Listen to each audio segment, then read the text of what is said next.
people that make the place. In Florida State, man, it's the relationships that we have. You know, trust me, when I took the job here, I knew 100% the expectation for what we need to do on the field. But what I love about representing this program, it's also how we do it. There is a standard in how we operate. I tell our players all the time, right? It's how you do anything will be how you do everything. And there is a standard of excellence here at Florida State. And I'm so glad we asked the question, you know, of the 10-win seasons.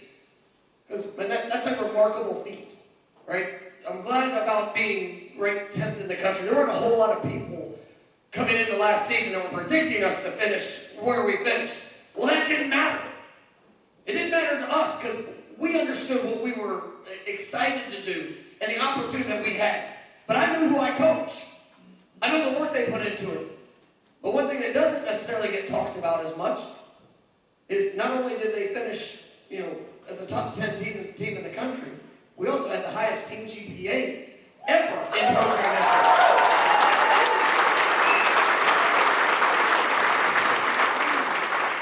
And when you have players that are willing to commit themselves to be the best that they can be, right, off the field,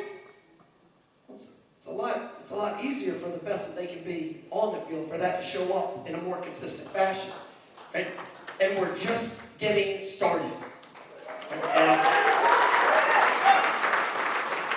I wanted to start before we get into some questions and answers and all of that. I just want to say thank you. I thank you for the support. I thank you for speaking victory over our program.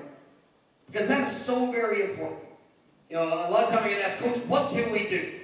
And so we're here tonight, and I'm so grateful for the boosters. I'm so grateful for all the support, our administration. I mean, it's remarkable. And all that we invest into this program, one of the things that's so critical is to speak victory over our program too. Because everybody, it's easy to point out an issue. It's easy to point out a problem. But it's great to be a part of the solution. And sometimes it's just an encouraging word. Just sometimes it's just an uplifting spirit. Because I believe in these young men. Right? There are no limits to what we're going to do and what we can accomplish, but we had to build this back a certain way. We had to set the foundation. We had to get guys back to truly caring about who they get to do it with and who they represent. And they represent you. And so as we go through this journey, and obviously we're all excited about the future, we continue to speak victory over our program because we have a remarkable group of young men, and I've got an unbelievable staff, and we're just excited about the steps that are ahead of us. So I didn't mean to come up here and start talking. I'm so upset with you right now. But we are excited to be here, and just thank you so much for coming out tonight, and definitely looking forward to what the future holds. So, Jeff, back to you.